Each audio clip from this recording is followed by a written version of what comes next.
What's up, soldiers? Chris here, CaribbeanPod.com. Listen to me.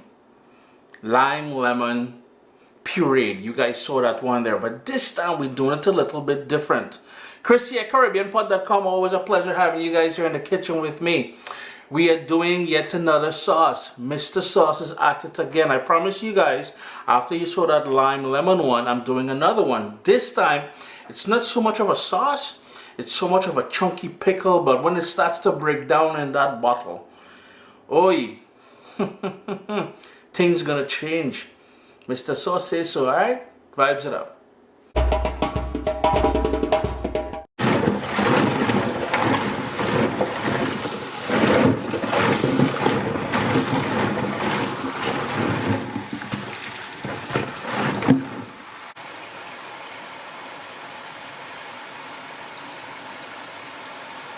So the first thing I'm doing is removing the first thing I did was I peeled some garlic, and I got some beautiful garlic from Spain. 2 head of garlic, so all that garlic is already peeled, and I've got the bitter melon from the garden in the backyard. There was a bit of a discoloration on the bottom here, so that's what I cut out, but using a tablespoon, I'm just taking out the core part. Then I'm going to give it a wash, and then I'm going to cut it really thin, because we want to sort of, and I guess this would be the closest to pickling we have in the Caribbean. So we're going to sort of pickle this, and the entire pepper sauce is not really a sauce, but a nice chunky pickle. You're going to love this one, yeah?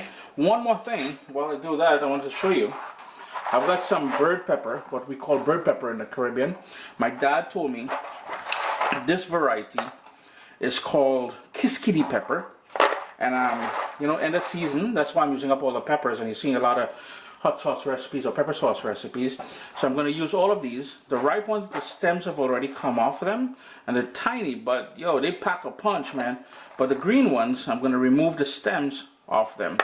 So just about every all the peppers you see me use here, the bitter melon, all those things are straight out of my garden, yeah. And just as we did with the previous pepper sauce, the last one that we did there, I'm going to use 3 lemons and 3 limes, and I got 4 and 4 here. But make sure they are washed really well, because you know sometimes, unfortunately, they put wax and all that stuff like that to ensure that it's fresh by the time it gets to us. And over here, I have a big pot. This time I'm using a bigger pot, and all we're going to do is cut these, and then I'm going to cut it down the center.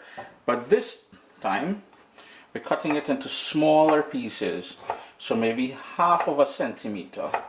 We don't want it too big, because this is gonna remain as is, this sort of size. So into the saucepan, as I said, so down the center and across, yeah? Why do I keep saying yeah? What kind of thing is that, boy? And why is my audience laughing at me? This camera is still going, you know? Jeez, man. Now the other thing, I'm going to cut off the stem of the lemon, cut off the sort of navel, down the center,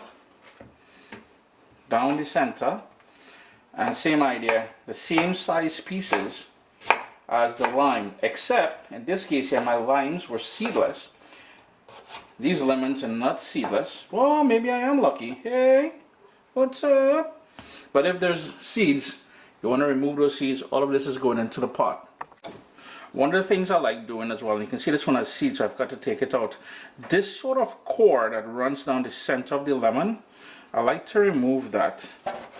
And it's going to help the lemon go more tender once it's in the pepper sauce. And I just knocked the camera there, so I do apologize for that.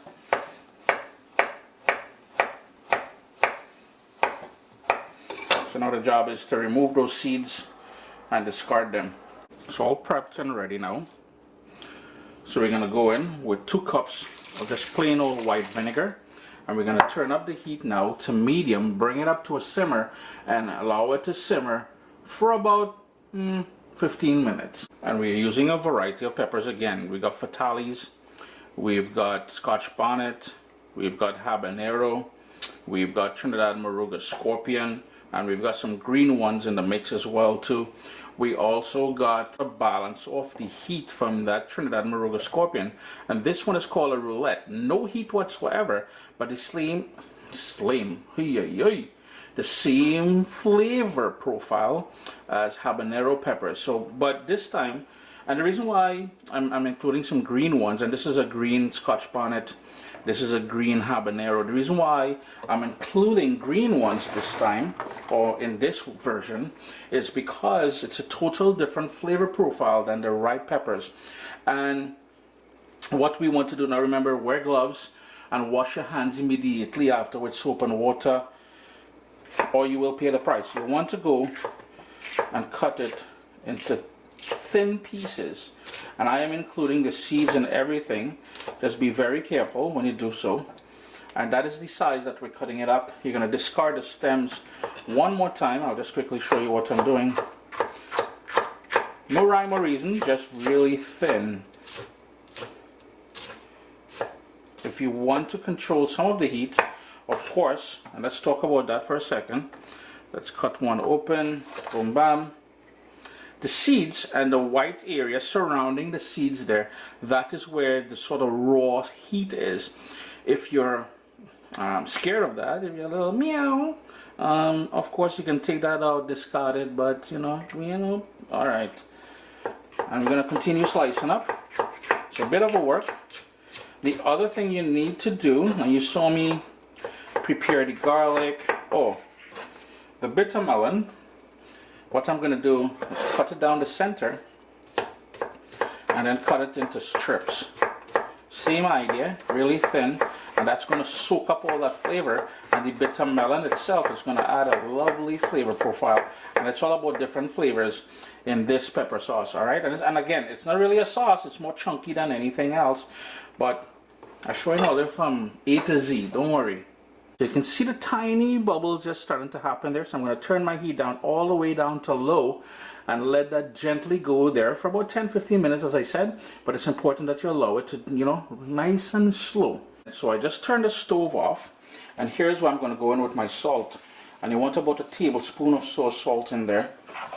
Turn that stove off, and we're going to give that a stir.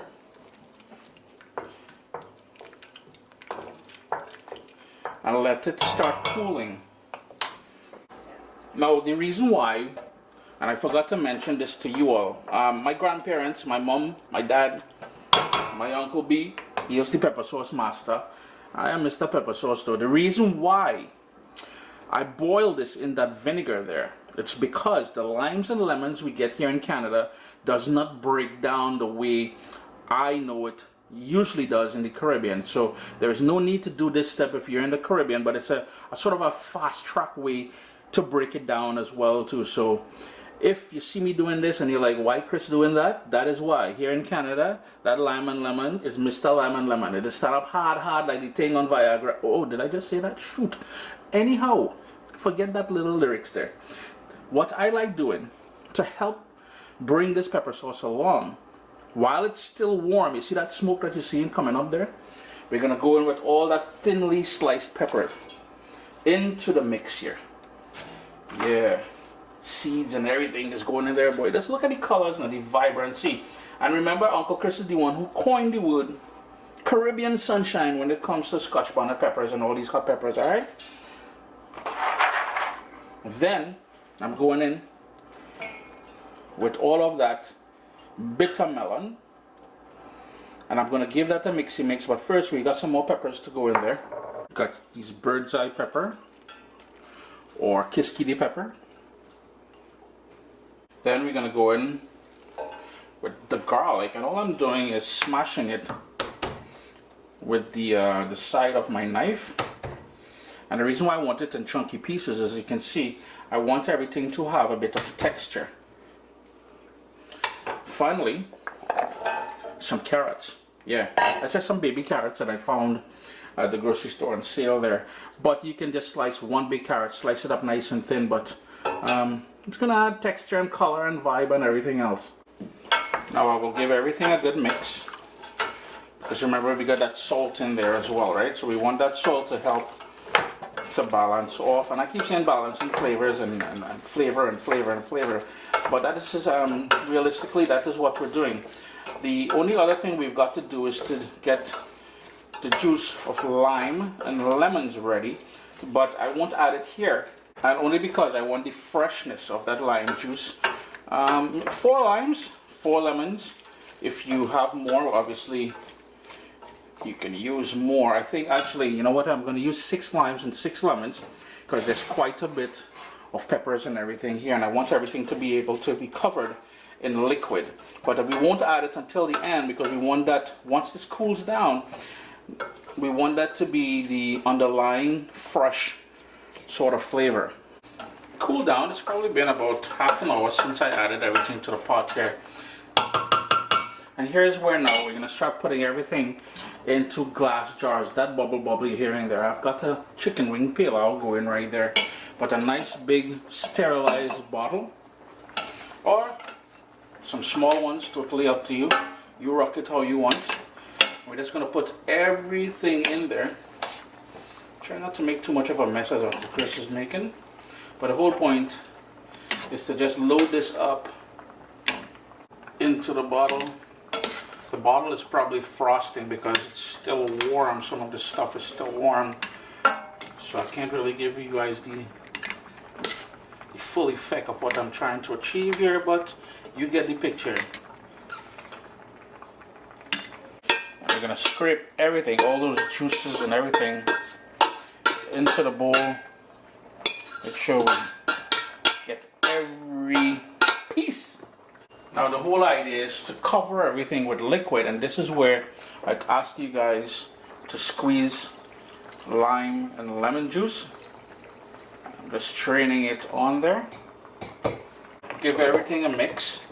You want some of that fresh lime juice to go all the way down, and you want to make sure everything is covered, like I said, with liquid. Now in my case here, what I'm going to do, I'm going to add another maybe 2/3 of a cup of white vinegar in there because I want it to come up a bit more. And this is where I'm going to add that extra bit, just plain old white vinegar, just so we have some breathing room for everything to macerate in there. And you know, if you visit the Caribbean, or if you're from the Caribbean, you would have seen these bottles sitting in the sun in people's yard, because that is what they do. They usually make this lime pepper sauce, put it in the sun, and allow the sun to help cure it as well. Chris here at CaribbeanPot.com. Always a pleasure having you guys here in the kitchen with me. So I can hit you guys a little tight up, little zoom. There we go. Actually, I know what you guys want to see. That is the bubble that you're hearing there. That is a chicken wing pilau that I'm making. But for now, we concentrate on the lime pepper sauce that we just did. Always a pleasure having you guys here in the kitchen with me. Store in a cool, dry place on your countertop, and this will last for months. Top it up with vinegar ever so often, and maybe, just maybe, you need to add a bit more salt, but play it by ear. But you know what? Don't touch this for another week or so. Allow it to cure a bit first though. Irie? Irie.